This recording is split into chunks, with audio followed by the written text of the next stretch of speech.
Hey there. Subscribe to my channel. And also press this bell icon. Assalamualaikum warahmatullahi wabarakatuh. Salam jumpa dengan saya M. Imran Pribadi, tetap di channel vlog Ma'rifat Bisnis. Hari ini saya komplain Shopee bahwa Shopee itu kejam sekali dan membunuh UMKM. Saya tanya ke Shopee, toko saya kena penalti akan datang 5, kok sanksinya banyak sekali? Apakah kamu... Kemudian toko yang lain, saya cek di teman-teman toko yang lain itu kena penalti 5, tapi sanksinya tidak seperti yang dilakukan ke saya. Ada apa ini? Maaf ya kak, ini dibalas. Maaf ya kak, jadi repot begini. Terkait poin penalti, boleh kirimkan gambar tangkap layarnya. Oke, saya fotokan ya. Ya, dia minta tangkap layar ya. Minta tangkap layar, saya balik ya, kesehatan toko.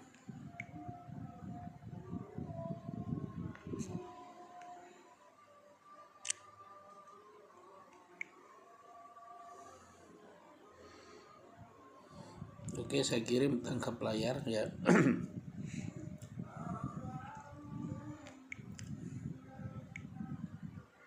Saya upload ya. Jadi ini tangkap layarnya.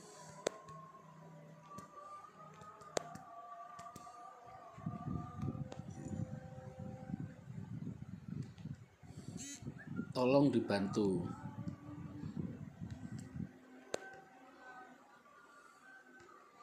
Jadi kalau komplain di CSOP ini kita nggak bisa sok-sok jagoan, sok menantang, sok bahasa kasar dan komplain. Jadi harus lemah lembut yang luar biasa. Kalau tidak, kita tidak akan dilayani. Itu nggak tahu ini robot atau beneran ini. Namanya Faida, kayak Bupati Jember dulu aja. Jadi komplain Shopee, saya pernah komplain yang kedua kalinya, ini tidak dilayani juga oleh Shopee. Jadi kejamnya Shopee menurut saya fitur penerapan daripada fitur kita diblokir, tidak bisa update, tidak bisa posting, tidak bisa editing, tidak bisa apa-apain lapak kita. Dengan penalti 5 akan datang. Ini aturannya sangat kejam ya, begitu. Hanya dijawab makasih kak datanya. Oke, saya tunggu. Oke, tolong dibantu sangat ya.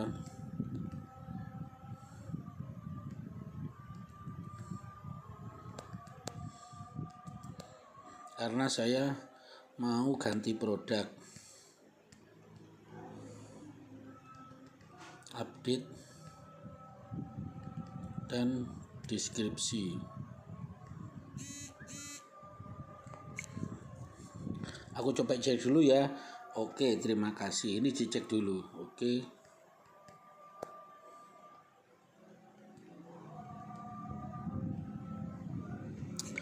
Jadi disinilah saya katakan mengapa Shopee itu membunuh UMKM dan kejam. Karena aturannya itu yang sangat ketat, yang luar biasa. UMKM yang seperti saya saja merasa kewalahan. Mungkin saya UKM menengah ya, apalagi yang UKM kecil kena aturan-aturan begini pasti sudah meninggalkan dan uninstall Shopee gitu.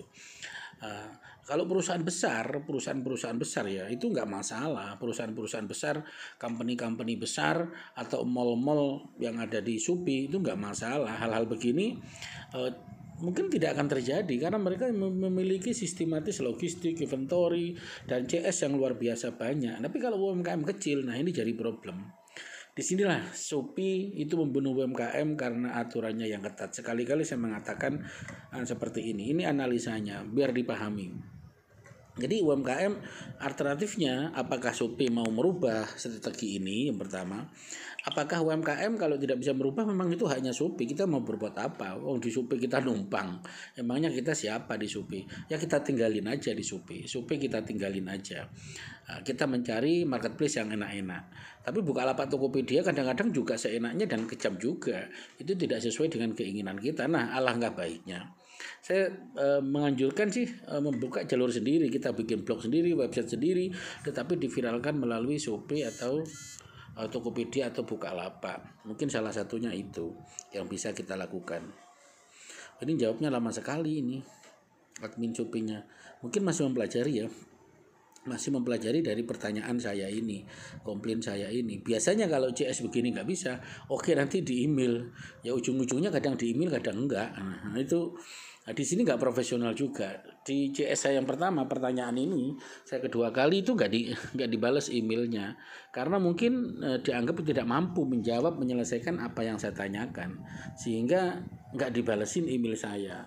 Chatting saya ini katanya di email, ternyata nggak dibalesi, atau memang dibalesi, saya nggak melihat email saya, tapi saya periksa email saya nggak ada kok balasan dari chat seperti ini. Nah, inilah kendala-kendala yang dihadapin ketika kita jualan di Shopee dengan UMKM kecil yang menjalankan dengan aturan-aturan ketat setelah pergantian atribut Shopee. Jadi pergantian atribut Shopee itu indikasi membunuh UMKM Shopee. Mohon tunggu. Oke, saya tunggu. Oke, sabar menunggu. Saya balesi. Oke, sabar menunggu kabar baiknya. Nah, ini masih ditunggu. Memang kita harus sabar, dan Shopee ini kita chat terus begini, entah ini robot atau tidak. Yang namanya numpang ya, nampaknya numpang. Sering saya katakan bahwa tidak selamanya keinginan bisnis kita itu selaras dengan keinginan Shopee. Walaupun Shopee itu memang mengayomi perusahaan banyak dan menangani banyak kepentingan orang. Tetapi menurut saya, ketika kita memblokir daripada sebuah akun yang memiliki nama, dan itu sebenarnya merugikan Shopee sendiri untuk pelayanan customernya. Seperti gratis ongkir ekstra, program gratis ongkir ekstra. Menurut saya itu tidak perlu dilakukan kategori-kategori begitu, karena itu bukan kepentingan seller, untuk kepentingan customer. Tetapi seller boleh dilakukan pembatasan posting, boleh dilakukan pembatasan posting, boleh. Tapi sampai sanksi tidak boleh mengedit, tidak boleh merubah data, tidak boleh merubah harga, tidak boleh merubah judul. Itu salah kaprah. Itu sanksi yang belum pernah saya dapatkan di marketplace lokal ya. Tapi kalau sejenis eBay kadang-kadang ada. Tapi kalau marketplace lokal yang dilakukan Shopee ini hampir tidak ada. Jadi ini memang sangat-sangat luar biasa tingkat profesionalitas Shopee. Jadi kejamnya Shopee karena sangat-sangat profesionalitas. Nah, bagaimana langkah-langkah para UMKM mengatasi kendala setelah pergantian atribut? Shopee memiliki ketentuan-ketentuan yang sangat ketat. UMKM tetap jangan meninggalkan Shopee, tetap jualan di Shopee, tetapi jangan pernah beli iklannya Shopee. Nah, semaksimal mungkin bagaimana kita mensiasati hal-hal yang dilarang oleh Shopee, yang tidak dilarang oleh Shopee itu kita lakukan sebaik mungkin. Nah, aku butuh waktu tambahan nih Kak, mohon tunggu ya. Oke. Jadi oke, sabar menunggu gitu. Tak balesi juga ya. Oke.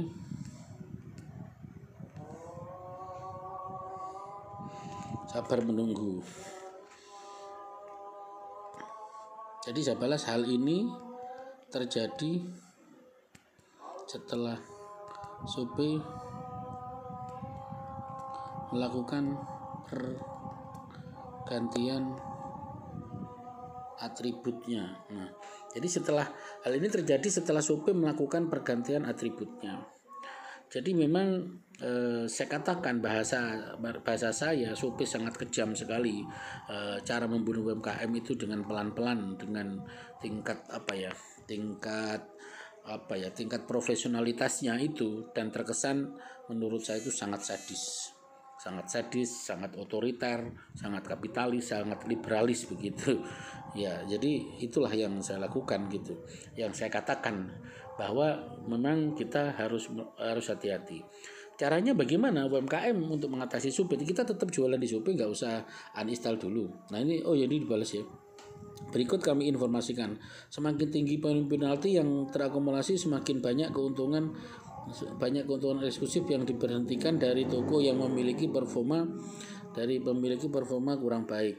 Setiap pemberhentian keuntungan eksklusif berlaku untuk 4 minggu. Setelah 4 minggu, pemberhentian tersebut akan dicabut secara otomatis. Toko kakak juga akan mendapatkan pembatasan produk untuk setiap kelibatan 3 poin pelanggaran. Produk menjadi 100 produk selama 20 hari. Pelanggaran produk menjadi 100 produk selama 2 hari. Contoh, pada minggu ketiga toko kakak mendapat 3 poin, maka selama 20 hari ke depan kakak tidak diperbolehkan untuk mengikuti promosi Shopee dan mengunggah lebih banyak produk. Poin penalti akan terakumulasi selama 3 bulan. Poin penalti akan diatur ulang menjadi 0 setiap awal triwulan per 3 bulan pada Senin. Wah, jadi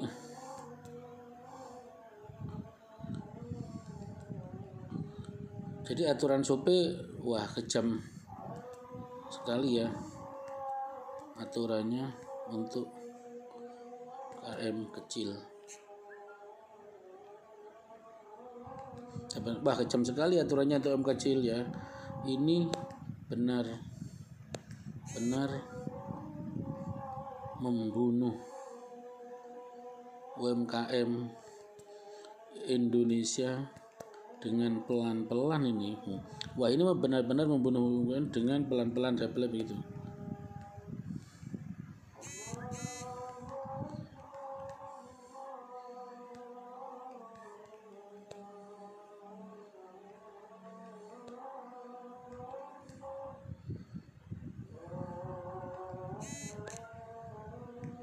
Wah ini saya jawab, wah kejam sekali ya aturannya untuk UMKM kecil. Ini benar-benar membunuh UMKM Indonesia dengan pelan-pelan, menguntungkan kapitalis liberalisme, begitu. Oke, kalau memang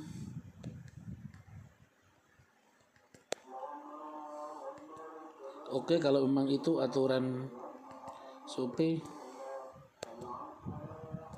tidak apa-apa, karena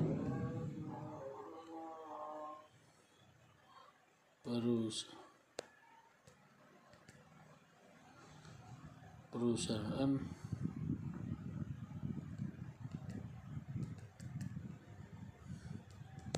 saya hanya mewakili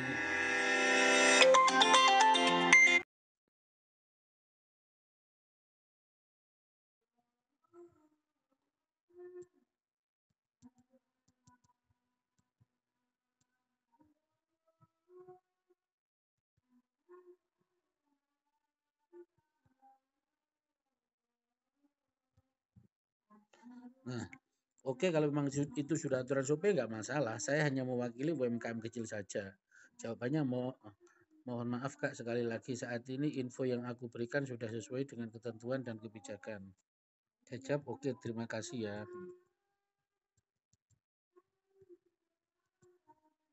Saya jawab oke, terima kasih ya atas infonya, begitu. Jadi memang itu aturan Shopee.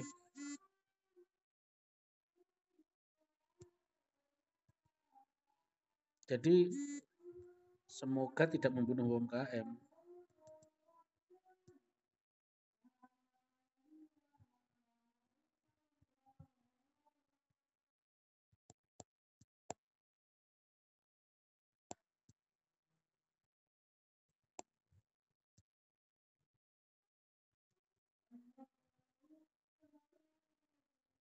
Jadi saya kritisin, keluhan kakak sudah aku terima. Semoga kedepannya Shopee bisa lebih baik. Saya balas. Semoga tidak membunuh UMKM dengan cara pelan-pelan seperti ini. Sampaikan ke manajemen.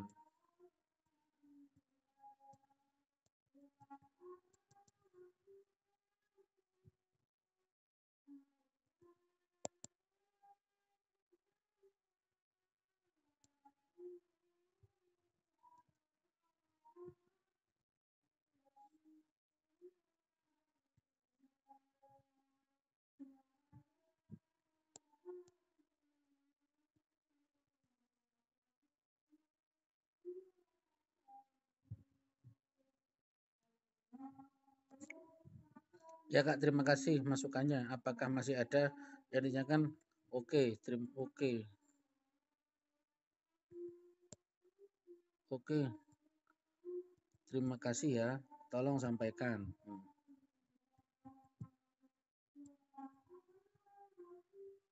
Jadi baik Kak, makasih atas masukannya. Jadi memang ada ketentuan seperti itu. Jadi itu ketentuan SOP nggak apa-apa ya. Jadi intinya di sini saya temukan bahwa dia mengirim link, saya ketik linknya ya. Jadi linknya mengakses kesehatan toko. Jadi soal kesehatan toko ini sanksinya ya. Peringkat performa Anda secara keseluruhan akan ditampilkan dalam 4 kriteria. Yang pertama sangat baik, perlu ditingkatkan dan buruk. Peringkat ditentukan berdasarkan seberapa baik Anda dapat mencapai target performa toko dan jumlah poin penalti yang diperoleh dalam 12 minggu terakhir. Nah, mengakses kesehatan toko melalui aplikasi contoh. Anda dapat mengakses kesehatan toko melalui halaman toko saya, aplikasi Shopee untuk melihat peringkat poin penalti, penalti berjalan, dan performa metrik utama yang berkontribusi pada perhitungan poin penalti. Nah, ini kasih contoh ya. Kalau poin penalti 0, nah jadi ini toko saya kok ganti-ganti. Nah, di sini ini cara melihat kesehatan toko, oke, nggak apa-apa. Kemudian klik poin penalti atau penalti berjalan untuk mencari tahu lebih lanjut tentang evaluasi penalti, produk pesanan di masa lalu maupun saat ini. Dengan mempelajari evaluasi penalti, Anda akan mengetahui cara mengatasi kendala serupa jika ada. Nah, jadi memang ada evaluasi penalti. Jadi penaltinya ini sangat-sangat kejam. Disinilah ini seperti kasusnya eBay, Alibaba dulu ya. Alibaba dan eBay dulu pernah melakukan seperti ini setelah mereka punya nama. Jadi UMKM kecil yang tidak berpotensi itu dihabisin, dibabat semua karena dianggap apa ya? Menurut saya itu dianggap dianggap mengganggu kebesaran atau performan daripada Shopee di mata pelanggan begitu. Sehingga UMKM kecil dianggap nggak peduli, dianggap mengganggu lah, bahasanya begitu. Karena dianggap tidak profesional, mereka sudah profesional maka akan mengambil pelanggan-pelanggan yang profesional. Nah inilah UMKM kecil benar-benar ditendang dalam hal ini karena ketentuan-ketentuan Shopee begitu ya, yang sangat ketat. Kemudian saya buka lagi ya, mengakses kesehatan toko melalui seller center. Anda juga dapat mengakses kesehatan toko melalui seller center begitu. Terdapat 3 menu utama di halaman kesehatan toko. Penalti saya, masalah untuk diselesaikan, dan metrik begitu. Ini contoh metriknya ada ya. Kemudian catatan, halaman kesehatan toko pada aplikasi Shopee direkomendasikan untuk melihat gambaran umum performa toko Anda dalam bentuk informasi singkat. Sedangkan Seller Center untuk melihat informasi yang lebih kompleks dalam berbagai metrik dan tindakan yang dapat Anda lakukan untuk menyelesaikan masalah yang ada. Nah, jadi sahabat-sahabat channel Marifat Bisnis, pada intinya Shopee itu setelah pergantian atribut itu adalah menerapkan aturan-aturan di belakang sistem itu, aturan yang sangat luar biasa bagus, luar biasa profesional, luar biasa canggih menurut saya, yang standarisasinya bisa jadi itu standar internasional dan standar total quality management terbaik yang dilakukan oleh Shopee, dan itu tentu adalah sebagai idaman dari sebuah company besar harus melakukan performa perusahaan yang sangat bagus. Tetapi seiring dengan kondisi UMKM di Indonesia yang gaptek, yang tidak paham, yang dari sisi digital masih belajar upload, belajar posting, belajar editing, masih belajar buka akun di Shopee, UMKM-nya itu masih dikerjakan sendiri, dijual sendiri, cari ide sendiri, cari modal hutangan sendiri, dikerjakan sendiri, posting sendiri, editing sendiri, foto sendiri, semuanya sendiri. Dan ini jumlahnya UMKM seperti ini di Indonesia bukan 1-2 tapi jutaan. Nah, belum UMKM mama yang tidak paham tentang Shopee. Apakah mampu mengimbangi perkembangan Shopee? Di sini adalah aturan SOP yang sangat luar biasa, hebatnya, yang sangat profesional, benar-benar membunuh UMKM kecil, sehingga UMKM kecil harus memilih alternatif lain, Kita tidak usah benci SOP, biarkan SOP begitu, tapi kita tinggalkan saja SOP, karena kalau dilanjutkan bisa makan hati. Atau bagi yang sudah terlanjur di SOP, tidak usah ada install, saya sarankan tetap di SOP, kita tidak usah emosi, tetapi kita tidak usah ikutin ketentuan-ketentuan SOP, dan kita tidak usah bayar iklan SOP. Terima kasih. Ingat handicraft, ingat makrifat bisnis. Assalamualaikum warahmatullahi wabarakatuh.